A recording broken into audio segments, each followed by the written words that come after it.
आज करेंगे SC ST और OBC आयोग एक साथ। SC ST और OBC आयोग एक साथ। तो उसके पहले प्रीवियस ईयर्स के क्वेश्चन देख लो कि पिछले सालों में किस किस्म के क्वेश्चन आए हैं। कल ह्यूमन राइट कमीशन किया था, ये क्वेश्चन किससे बन जाएगा? Thank you.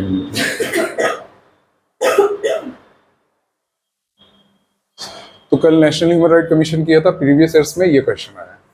उसका कंपोजिशन एंड संरचना, उसके कार्य और वर्किंग बताना है। अब फंक्शन और वर्किंग में क्या फर्क होगा? फंक्शन यानी कार्य और वो कैसे काम करता है, उसकी प्रोसेस क्या। एक होता है कार्य कि कौन कौन से काम करेगा, एक होती है प्रोसेस कि किस प्रोसेस से करेगा। क्वेश्चन की डिमांड को समझना आपका पहला चैलेंज है, वरना आप सोचोगे कि हम बहुत अच्छा आंसर लिख के आए हैं, पर सच्चाई ये होगी कि क्योंकि उसके पास मॉडल आंसर होता है, जो चेक कर रहा होता है उसको आयोग की तरफ से मॉडल आंसर दिया हुआ होता है, वो देखेगा उस फॉर्मेट के कितने नज़दीक हो आप। उसको उससे आपको बहुत ऊंचा भी नहीं लिखना है कि आपने लॉ स्टूडेंट की तरह लिख डाले सारे केस, और आपको नीचे भी नहीं करना, उससे मैच करने की कोशिश करना हमारा मकसद है। आगे बात समझ में? तो ये क्वेश्चन समझ में आना चाहिए। कंपोजिशन संरचना कितने लोग होते हैं, क्या पढ़ा था कल? 1 + 5 + 7। ठीक है, वो बता देना है उसमें कौन कौन क्या क्या होता है, क्या क्या उसकी क्वालिफिकेशन क्या होती है, जितना स्पेस हो उस हिसाब से। 5 मार्कर में है, यानी हमको सिर्फ 9 लाइन 10 लाइन मान लो पकड़ मिलेंगी, तो इन तीनों के लिए बहुत कम स्पेस है। तो हमको सिर्फ 1 + 5 + 7 लिखना है। 1 लिख देना है चेयरपर्सन, 5 लिख देना है 2 जुडिशियल और 3 नॉन जुडिशियल, 1 महिला पक्का, और 7 एक्स ऑफिशियो। इससे ज़्यादा डिटेल लेंगे जरूरी। फंक्शन क्या है, तो मेन फंक्शन बता दिया कि ह्यूमन राइट के लिए क्या करते हैं, और वर्किंग कैसे करते हैं। तो उनके पास सिविल कोर्ट की पावर होती है, सिविल न्यायालय की पावर होती है, और उसके हिसाब से वो किसी को बुला सकते हैं और फिर रिपोर्ट देते हैं, पर 1 साल से पुराना केस नहीं ले सकते। इतना आपने लिख दिया, 5 साल आपके 5 नंबर आपके हो जाएंगे। Utility of human right commission, क्या ज़रूरत है, उसकी क्या उपयोगिता है, ह्यूमन राइट कमीशन होने की क्या उपयोगिता है। उसके लिए तो फिर फंडामेंटल राइट्स के आर्टिकल्स हैं।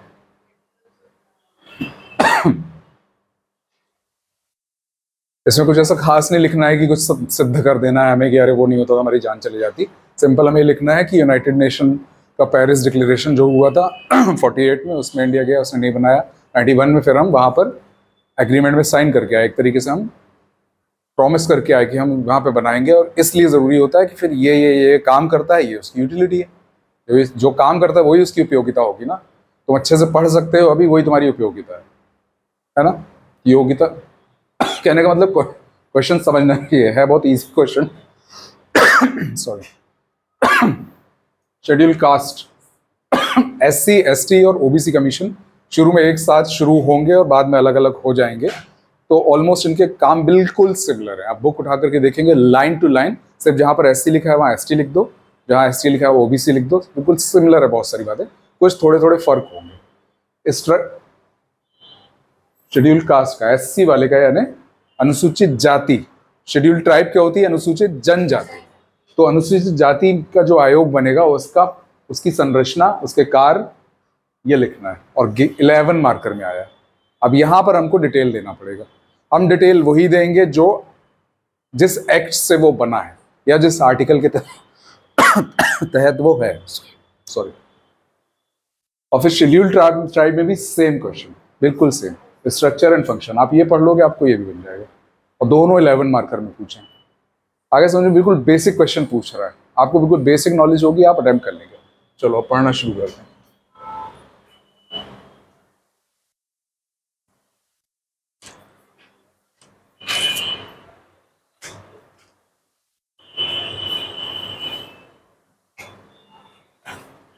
अनुसूचित जाति, शेड्यूल कास्ट, जनजाति और OBC बैकवर्ड क्लास, पिछड़ा वर्ग, ये तीनों के आयोग आपको सिलेबस में है, और तीनों हम एक साथ पढ़ लेंगे। जहाँ पे अलग हो जाना है, जहाँ पे डिफरेंस है, वो वहाँ पर देख लेंगे। क्या हिस्ट्री है इसकी और क्या इंट्रोडक्शन है। शालिनी, कोई बॉडी स्टैट्यूटरी यानी सांविधिक कब होती है और संवैधानिक कब होती है?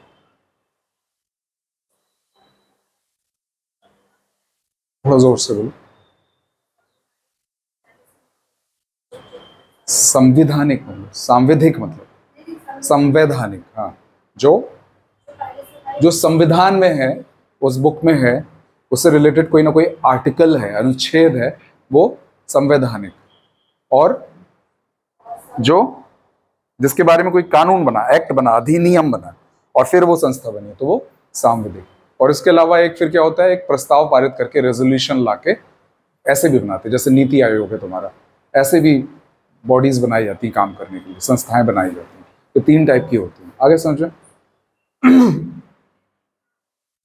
अब इसकी हिस्ट्री क्या रही, तो सबसे पहले संविधान के अनुच्छेद 338 ये था सिर्फ, आर्टिकल 338 था, और आर्टिकल 338 में लिखा था कि एक स्पेशल ऑफिसर होगा, क्या अधिकारी, विशेष अधिकारी होगा। किसके लिए, इसके लिए पहले सिर्फ एक प्रॉब्लम थी हमारे पास, एससी और एसटी की।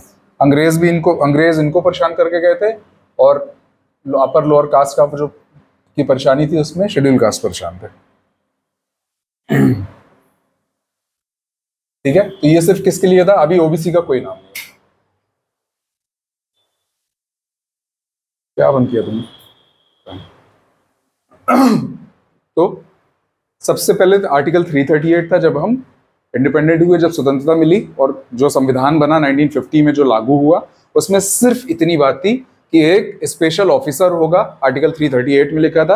ये किसके लिए काम करेगा, एससी एसटी के लिए सांविधिक या संवैधानिक सेफगार्ड, उनको सुरक्षा देने के लिए, उनको क्या कानूनी सुरक्षा दी जा सकती है, इसके मामले में काम करने के लिए। किसमें लिखा था, आर्टिकल 338 में।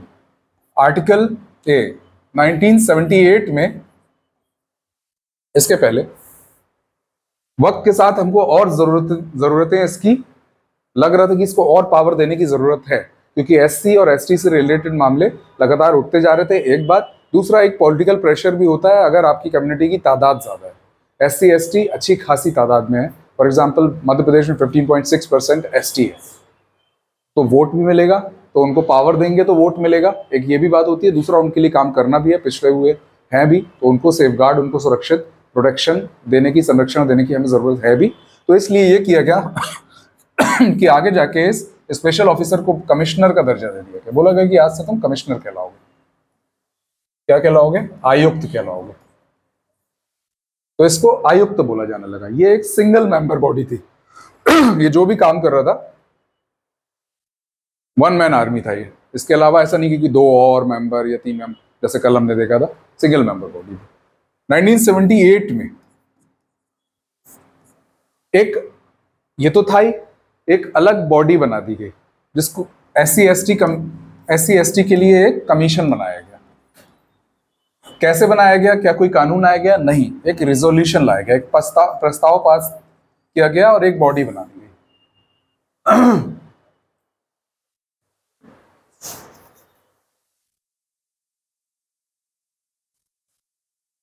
जो कि मल्टी मेंबर बॉडी थी। इसमें एक से ज्यादा सदस्य थे। कितने सदस्य थे, एक से ज्यादा। कितने थे वो हमें नहीं मालूम। एक से ज्यादा सदस्य की बॉडी बनाएगी। क्या ये संवैधानिक होगी, क्या ये संवैधानिक कहलाई, संवैधानिक कहलाई क्या ये सांविधिक कहलाई, कैसे, सोच के बोलना। रेजोल्यूशन से बनी है तो सांविधिक कैसे हो जाएगी। मैंने बोला ना, 3 टाइप की बॉडी होती है, एक संवैधानिक, एक सांविधिक, और एक रेजोल्यूशन से प्रस्ताव पास करके जो बनी। ये किससे बन रही है, प्रस्ताव पास से। तो ये ना कॉन्स्टिट्यूशनल होगी, ना संवैधानिक होगी, ना सांविधिक होगी, ना रेजोल्यूशन से पास की हुई होगी, मतलब स्टैट्यूटरी भी नहीं होगी, सांविधिक भी नहीं होगी। इस बात को अपने दिमाग में डाल लो, नहीं बहुत फंसोगे, और कहीं पढ़ाया नहीं जाएगा इसको अलग से। ये बहुत ऐसी चीजें हैं जो बोल के निकल जाते हैं लोग। ठीक है, 4-5 बार बता रहा हूँ, इसको थोड़ा एब्जॉर्ब करो अपने आप। तो किससे बनी है, रेजोल्यूशन से बनी। 1987 में कुछ नहीं किया, बस इसी को बोल दिया, इसी का नाम रख दिया कि एससी एसटी आयोग, नाम रख दिया। अभी तक ये बोला था कि एक बॉडी बन गई है जो एक आयोग टाइप का बन गया, और कुछ फंक्शन इसके चेंज कर दिया। ये 2 चेंज किया। अभी भी ये रिजोल्यूशन से ही किया, एक प्रस्ताव पास करके ही किया। इतना समझ में आया।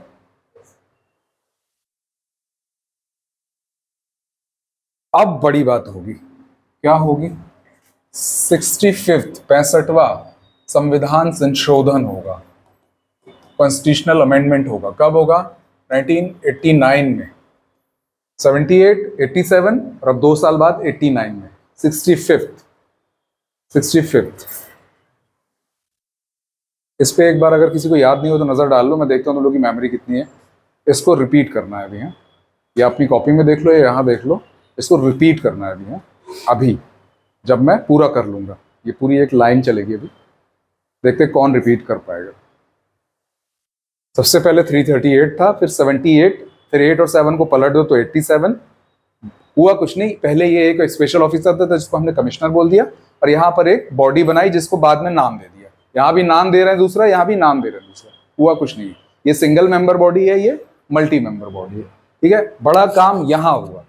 कौन सा संविधान संशोधन आया ये आपको याद रखना है, किस ईयर में? तो 2 साल बाद ही, 87 था वो, 89 में संविधान संशोधन आ गया।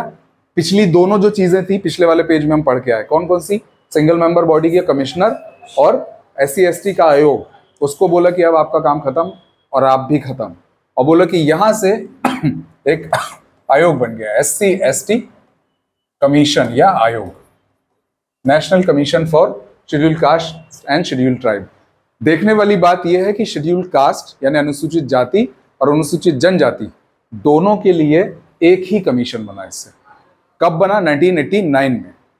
SC और ST दोनों के लिए एक ही कमीशन बना। और ये अभी कहां पर है? आर्टिकल 338 में ही है। कहां पर है? 338 में पहले क्या था? स्पेशल ऑफिसर था सिर्फ एक। इसके बाद सीधे 2003 में 102वां, सॉरी 89th, कौन सा? 89th कॉन्स्टिट्यूशनल अमेंडमेंट हुआ, और यहां से बन गए 2 आर्टिकल। 338 तो था ही, 338A भी बन गया। कौन से 2 बन गए? 338 और 338A बन गया। और इन्हीं दोनों के तहत 2004 में ये जो कंबाइंड बॉडी थी ये अलग अलग बन गई।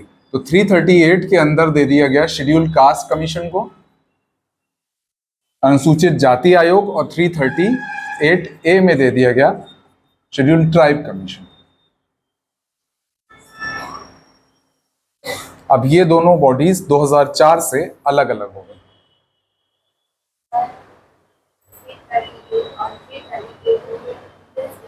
ए में डिफरेंस क्या है? जो संविधान होता है उसमें आर्टिकल है। जब संविधान पहली बार बना था तो 395 आर्टिकल्स थे, आज भी 395 आर्टिकल ही है। हम नहीं चाहते कि वो नंबर बढ़े, पर हमको नई चीज़ें जोड़ना होती हैं, तो हम क्या करते हैं, जो चीज़ें एक जैसी हैं, जिस चैप्टर में वो जाएंगी, जिस भाग में जाएंगी, उसमें नया आर्टिकल जब जोड़ते हैं, जब कोई नया आर्टिकल जोड़ते हैं, तो ये जो अल्फ़ाबेट है ए ना, कैपिटल ए जोड़ते हैं, ऐसा बिना ब्रैकेट के। और मान लो हमें लगता है कि 338 में ही कोई क्लॉज जोड़ना है, उसी में कुछ आगे बात जोड़ना है, एक नए आर्टिकल की जरूरत नहीं है। यहाँ देखो शालिनी, बहुत इंपॉर्टेंट चीज़ है ना, ये फंसोगी, क्योंकि जब कोई नया आर्टिकल, टोटली नया आर्टिकल जोड़ना है, तो capital A, capital B, capital C. जब इसी में कोई क्लॉज जोड़ना है तो कैसे करेंगे? 338 ब्रैकेट में स्मॉल ए, नया क्लॉज जोड़ने के लिए। वो आर्टिकल नया नहीं हुआ। अभी 450 के ऊपर आर्टिकल, 490 कुछ आर्टिकल है टोटल, पर टोटल नंबर जब देखोगे लास्ट आर्टिकल का है तो 395 ही है, जो पहले दिन था। क्यों? क्योंकि हमने ऐसे जोड़ा, जो भी जोड़ा। आगे समझ में? तो ये एक बाकायदा अलग आर्टिकल बना करके हमने शेड्यूल्ड ट्राइब कमीशन बनाया। आगे समझ में? अब ये कैसी बॉडी हो गई? अब जब ये बनी तो ये कैसी बॉडी बनी? अब आर्टिकल से बनी, संविधान के अनुच्छेद से बनी, तो अब कॉन्स्टिट्यूशनल संवैधानिक बॉडी हो गई। हो गई, अब संविधान का हिस्सा हो गई वो।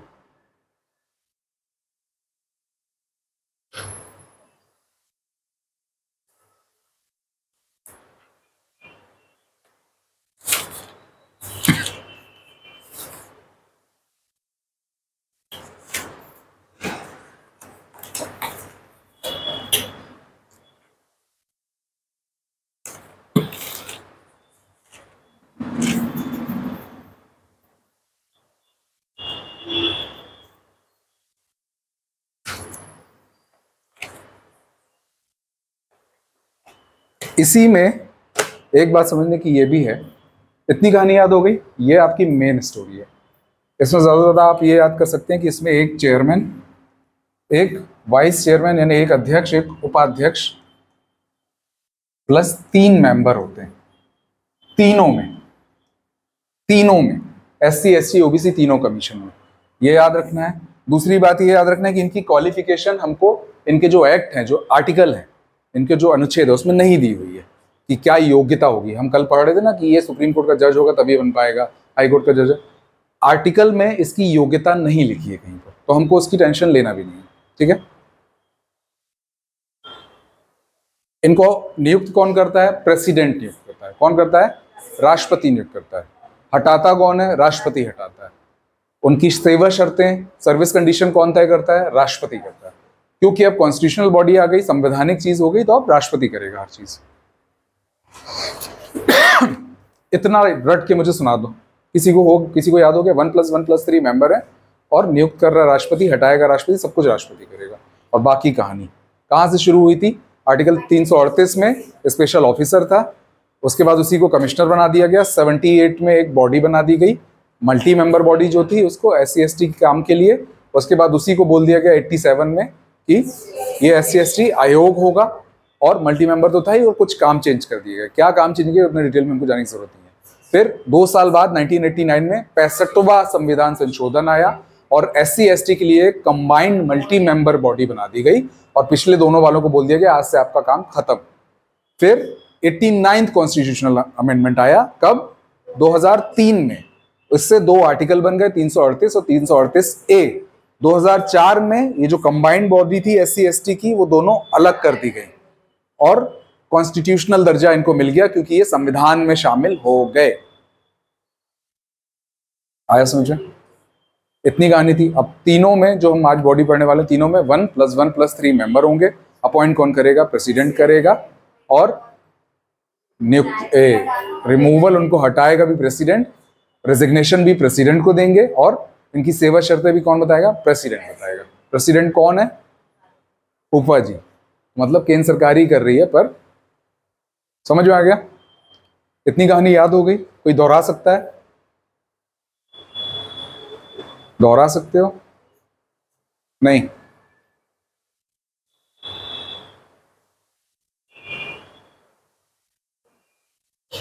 कितने? 80% याद हुआ? 60% हुआ? चलो, अब समझने वाली बात है कि हम हल्ला कर रहे हैं कि SC ST OBC, SC ST OBC। अभी ये तुमको लक्ष्मीकांत में नहीं मिलेगा जो हम पढ़ रहे हैं, ठीक है। हम क्या हल्ला कर रहे हैं? कि हम SC ST के लिए बात करेंगे। क्या होता है SC ST? आपसे इंटरव्यू में पूछा जाएगा कि अनुसूचित जनजाति किसको बोलते हैं, क्या जवाब देंगे आप?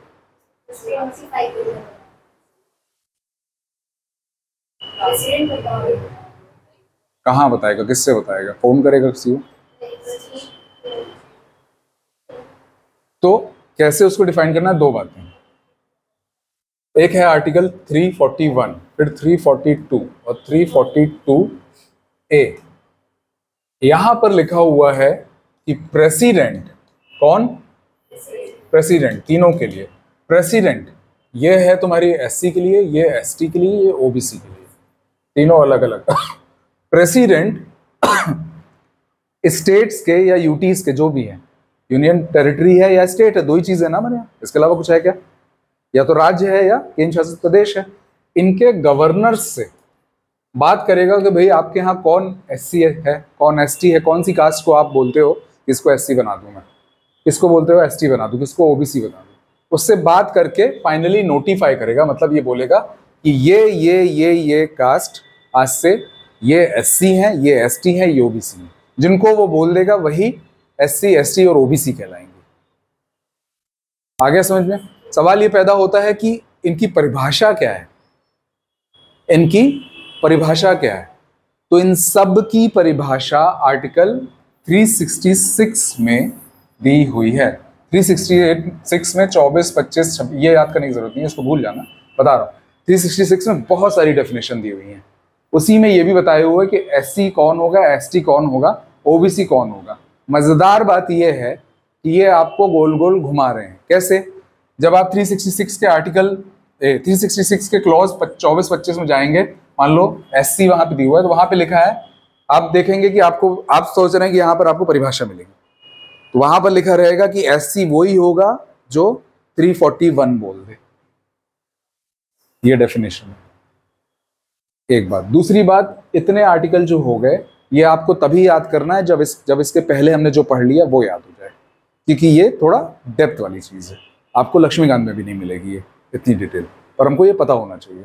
कब दिमाग फिर जाए MPPSC UPSC का और वो पूछ लें, UPSC में तो रेगुलर पूछा जा सकता है, तो हमको पता होना चाहिए कि डेफिनेशन कहाँ पर दी हुई है, परिभाषाएं 360 में। सिंपल क्वेश्चन पूछेगा कि डेफिनेशन अनुसूचित जाति अनुसूचित जनजातियों की परिभाषा किस आर्टिकल में मेंशन्ड है, तो हमको क्या लिखना है 366 में। उसके बाद पूछेगा कि लिस्ट कहां पर दी हुई है कि कौन कौन होगा, 341, 42, 42A यहां पर दी हुई है। आगे बात समझ में इतनी।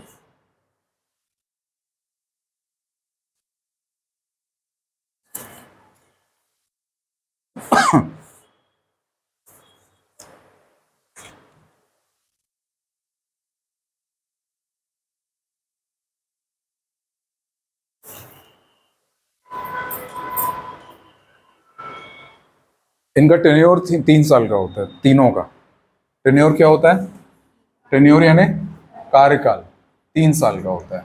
जब मैं 3 साल बोल रहा हूं तो इसका मतलब यहां पर स्लैश करके आपके अधिनियम में, आर्टिकल में ऐसा कुछ नहीं दिया कि 70 साल या 65 साल की मैक्सिमम एज तक, ठीक है, एज बार नहीं दी हुई है, और वहां पे नहीं दी हुई है तो हमको टेंशन नहीं लेना है। दूसरी बात, एक छोटी सी आपको याद रखना है कि जो चेयरमैन होगा, जो अध्यक्ष होगा इन कमीशन का, उसको यूनियन कैबिनेट मिनिस्टर, केंद्रीय मंत्री का दर्जा हासिल होगा। मंत्री जी को अगर बंगला मिलता है तो इनको भी मिलेगा। और वाइस चेयरमैन जो होते हैं उनको यूनियन मिनिस्टर ऑफ स्टेट, राज्य मंत्री का दर्जा, उसको केंद्रीय मंत्री, उसको राज्य मंत्री। राज्य मंत्री क्या होता है, शालिनी और कीर्ति। ये छोटी छोटी जो बातें हैं ये इन लोगों को मैं 20 बार बता चुका हूँ, पता नहीं इनको याद है कि नहीं, तो तुम लोगों को भी पता होना चाहिए, ठीक है। तो केंद्रीय मंत्री और राज्य मंत्री का क्या मतलब होता है।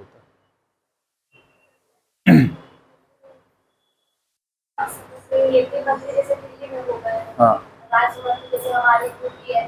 MP UP में है ना, यही बस कंफ्यूजन होता है। केंद्रीय मंत्री मोदी जी, मंत्रिमंडल के हेड प्रधानमंत्री, उन्होंने जिसको बोला तुम मंत्री तुम मंत्री तुम मंत्री तुम मंत्री, तो ये सब क्या हो गया, मंत्री। राज्य मंत्री का मतलब होता है इसका डिप्टी, ना कि राज्य के अंदर मंत्री।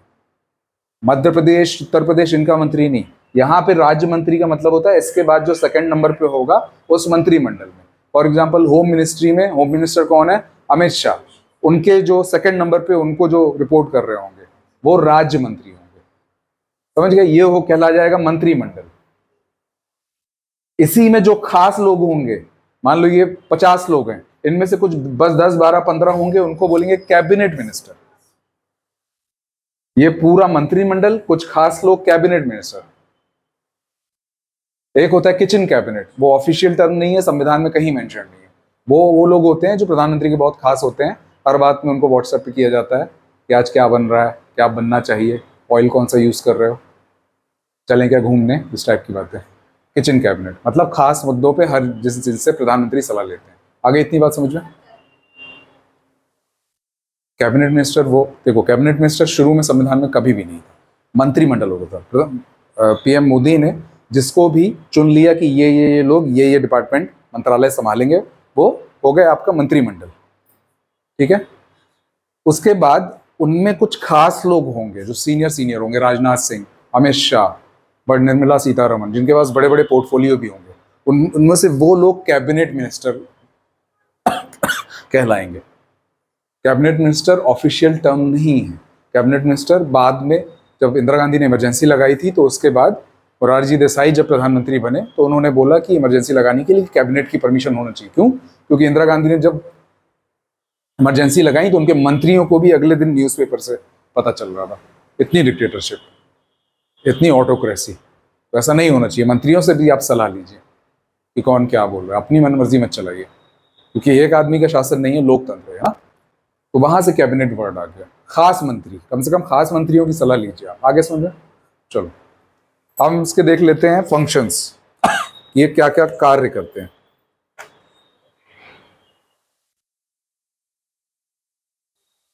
निकालो जरा बुक में।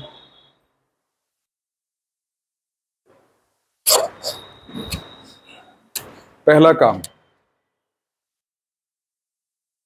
इनके संवैधानिक, अब अगर मैं बोलूं एससी, एसटी और ओबीसी तीनों के लिए सेम फंक्शन होंगे, बस जहां जो आपसे पूछा जाए वो एससी, एसटी, ओबीसी लिख देना है। तो सबसे पहला क्या करते हैं, इनके संवैधानिक संरक्षण के लिए से संबंधित मामलों में निरीक्षण और अधीक्षण, मॉनिटरिंग और इन्वेस्टिगेशन करते हैं। मतलब कॉन्स्टिट्यूशन में, संविधान में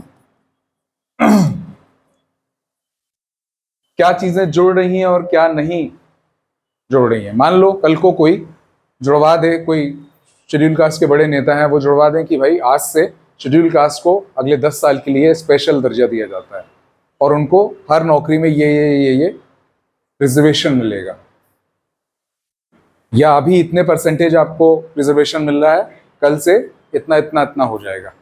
तो इसको इन्वेस्टिगेट करते रहना, इसके ऊपर नजर रखना कि उसमें क्या चेंज हो रहा है, ये एक इनका पहला काम होता है। बात समझ में आई? संवैधानिक चीजें क्या चेंज हो रही, पहला।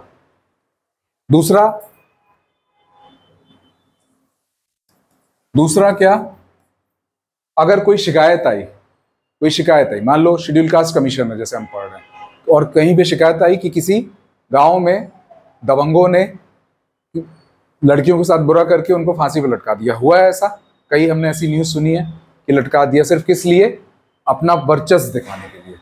तो वहां पे फौरन इनको एक्टिव हो जाना है। जैसे महिला आयोग है, उससे क्या उम्मीद की जाएगी, मणिपुर में जो हादसा हुआ उसमें ऐसा एक्शन लो कि मिसाल बन जाए, होना चाहिए। वो उनका काम है, क्यों? क्योंकि महिलाओं से रिलेटेड है। तो इनका क्या काम रहेगा, एससी से रिलेटेड, एसटी से रिलेटेड, ओबीसी से रिलेटेड। आगे बात समझ में? अगर कोई इंक्वायरी आए तो उस पर एक्शन लेना। दूसरी बात होगी। तीसरा, गवर्नमेंट को एडवाइस देना, सलाह देना। किस बात पे? कि कैसे एसटी, एससी, ओबीसी को सोशली और इकोनॉमिकली आगे बढ़ाया जाए, सामाजिक और आर्थिक रूप से उनको कैसे आगे बढ़ाया जाए।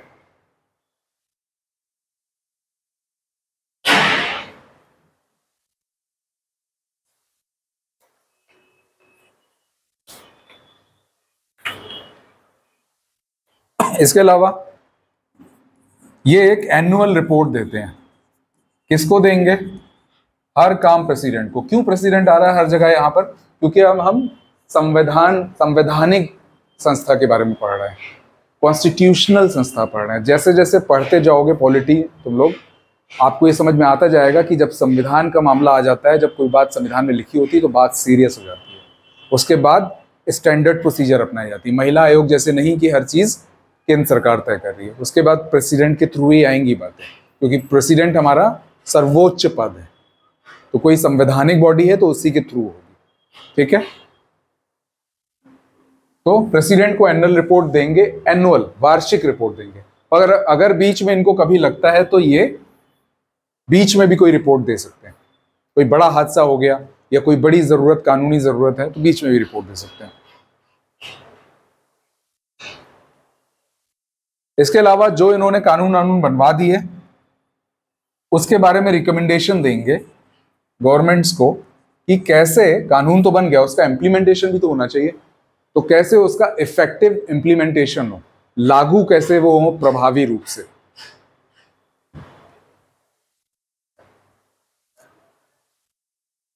इसके अलावा और कोई काम अगर प्रेसिडेंट बोलता है कि आप ये काम भी देख लो, तो आपको वो देखना पड़ेगा। एससी से रिलेटेड, एसटी से रिलेटेड, ओबीसी से रिलेटेड।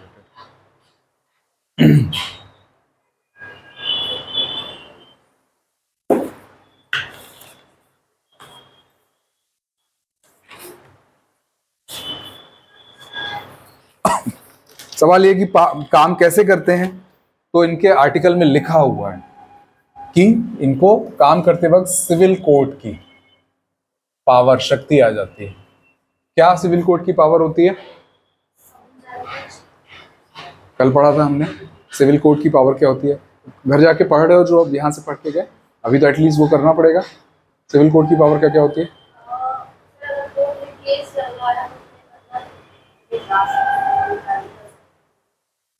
तुम तो रोज पढ़ के आती है, मुझे तो ये इंप्रेशन था। कल जो पढ़ाया था पढ़ के आई हो, तो ये तो पढ़ाया था, ये तो रोज आ रहा है। मैं ये सोच रहा था तुम रोज पढ़ के आती हो। सिविल कोड की क्या पावर होती है? आप अगर सिविल कोड हो तो आप किसी को भी बुला करके उससे इसकी इंक्वायरी कर सकते हो, एफिडेविट पे उससे क्वेश्चन पूछ सकते हो। किसी को भी बुला करके आप एफिडेविट पे सबूत ले सकते हो। आप सरकारी संस्थाओं से कोई डॉक्यूमेंट मांग सकते हो। आप कोर्ट वगैरह से भी उसकी कार्रवाई के दौरान कोई डॉक्यूमेंट मांग सकते हो। ये सब पावर आपको आ जाती है। अदरवाइज आप नगर निगम से कोई डॉक्यूमेंट मांगे, आप आयोग हो, शेड्यूल कास्ट कमीशन हो, तो वो मना कर देगा कि आप कौन, तो वो बताएंगे हम सिविल कोड अभी निकालो। तो शक्ति मिलेगी तभी तो काम कर पाएंगे। ठीक है, सिविल कोड की पावर अभी ये याद रहेगी, हर जगह काम आना है, ये रट जाना चाहिए 4-5 लाइन। ठीक है, याद रहेगी। चलो, दूसरा सुओ मोटू ले सकते हैं, स्वतः संज्ञान। क्या होता है स्वतः संज्ञान? कल बताया था। स्वतः संज्ञान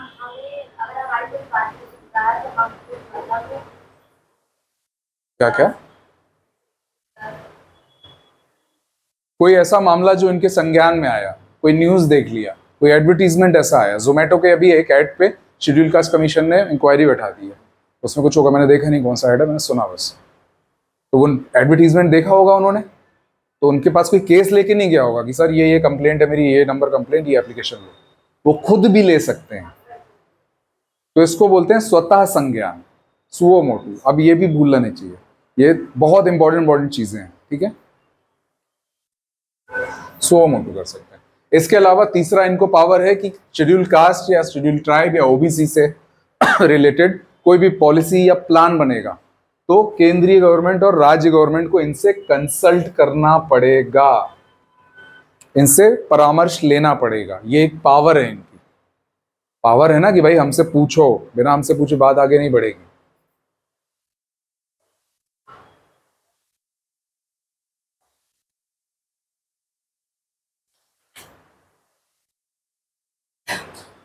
आगे इतनी बात समझ में? क्या क्या देख लिया हमने शुरू से? ये तीनों कैसे जोड़ के, दोनों कैसे एससी एसटी जोड़ के चले, उसके बाद कैसे अलग हुए, उसके बाद हम कहां तक पहुंचे थे? 89th कॉन्स्टिट्यूशनल अमेंडमेंट तक पहुंचे थे और हमने एससी एसटी को अलग कर दिया था, किया था। अभी तक मामला ये चल रहा था कि ओबीसी की कहानी संविधान में आई ही नहीं, संविधान में नहीं आई थी। संविधान में नहीं आई थी इसका मतलब ये है कि किसी एक्ट कानून में आ गई थी, इसलिए मैं अलग से बोल रहा हूँ। वो मैं बताऊंगा अभी किस में आई थी। यहाँ पे समझने वाली बात यह है कि अभी तक इसके लिए काम कौन देख रहा था फिर? तो शेड्यूल कास्ट वाला जो कमीशन है वो अपने शेड्यूल कास्ट के अलावा दो लोगों के लिए और काम करता था, ओबीसी और एंग्लो इंडियन। एंग्लो इंडियन कौन होते हैं?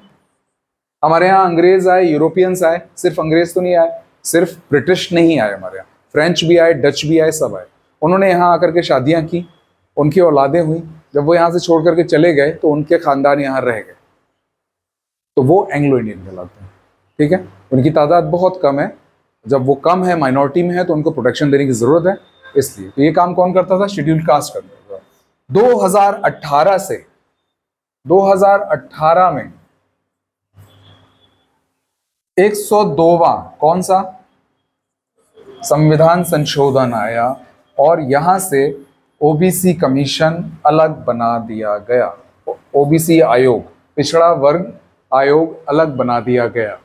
सबसे पहले कौन सा आया संविधान संशोधन? 65वां, 89 में। फिर कौन सा आया 2003 में? 89th। वहां पे ईयर 89 था, यहाँ संविधान संशोधन 89। 2003 में और 2004 में दोनों आयोग अलग हो गए, एससी के लिए अलग, एसटी के लिए अलग। 338 और 338 ए। तो ओबीसी किस में बनेगा? 338 बी, एक नया आर्टिकल संविधान में जोड़ा गया।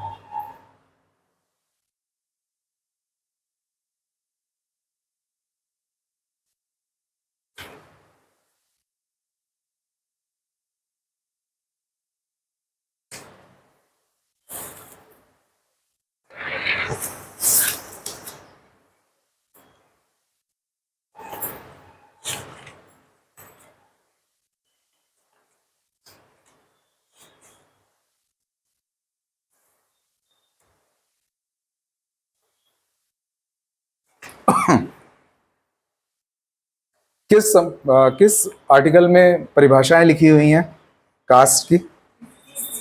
366। शायद थोड़ा एक्टिव रहो, मेरी सुई अटक जाती है, ठीक है? परेशान मत होना, मैं चाहता हूँ कि अभी तुम भी 1 महीने में आ जाओगे ऐसे ही, और मैं थोड़ा सा पुश करूँगा, ठीक है? मेरी सुई तुम्हारी भी अटकी हुई है अभी, वो धीरे धीरे 2-3 दिन में आने लगी है, अभी भी पूरी नहीं आई है, ठीक है? चलो, अगर अपन MPPSC टारगेट कर रहे हैं तो पुश करना पड़ेगा अपने आप को। आ रही बात समझ में? अच्छा, अब ये हमने देख लिया कि सबसे बाद में संवैधानिक दर्जे से कौन सा आयोग बना? ओबीसी बना। कब बना? 2018 में। अभी तक उसका काम कौन कर रहा था? एससी। Very good, SC. अब ओबीसी की एक अलग कहानी भी है। ओबीसी की एक अलग कहानी है। पहली बात यह कि एक आर्टिकल 340 भी है। हमने कौन कौन से आर्टिकल इसके पहले देख लिए? 366 में परिभाषा है, 341, 342 और 342A। इनमें क्या था? लिस्ट थी इनकी, कास्ट कौन कौन सी होंगी उनकी लिस्ट थी। उसी के एक पहले आ गया, 41 से एक पहले 340 में। 340 में लिखा हुआ है, और शुरू से लिखा हुआ है जब से संविधान बना, कि प्रेसिडेंट अगर चाहे तो एक कमीशन बना सकता है। किसके लिए? पिछड़े वर्ग के लिए, ओबीसी के लिए। प्रेसिडेंट अगर चाहे तो ऐसा एक पिछड़ा वर्ग बना सकता है। 340 में दिया हुआ था। और ये किस बेसिस पर बनेगा? पिछड़े आप किस बेसिस पर कहलाओगे? पिछड़े आप किस बेसिस पर कहलाओगे? हाँ, और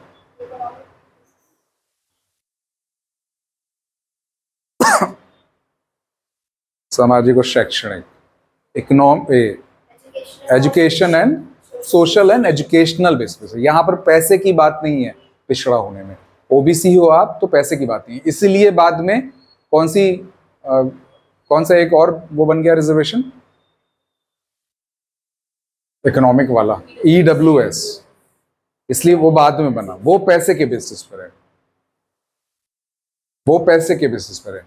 ओबीसी किस बेसिस पर है? शैक्षणिक और सामाजिक स्तर जिनका कम होगा उनको ऊपर लाने के लिए। तो जब आर्टिकल 340 में लिखा हुआ है और संविधान में लिखा हुआ है तो हमारे देश के लिए जरूरी हो गया, तो क्या हम इस बात को ऐसे जाने देंगे कि हाँ लिखा हुआ है तो लिखे रहने दो? ऐसा नहीं। तो 1953 में सबसे पहले एक कमीशन बना।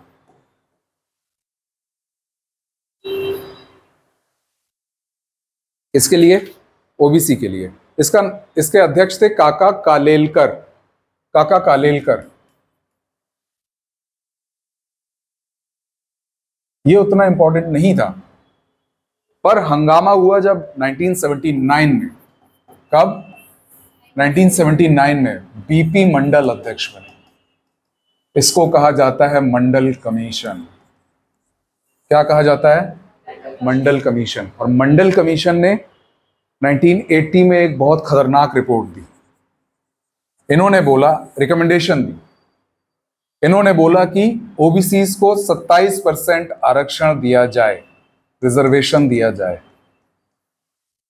इन्होंने बोला, सरकार के पास बात चली गई। अभी तक मामला शांत था, धीरे धीरे सुबुगाहट चल रही थी। तो 1990 में, 1990 में जैसे ही ओबीसी आरक्षण दिया गया, आग लग गई, दंगे मच गए। 27% आरक्षण दिया गया, दंगे मच गए।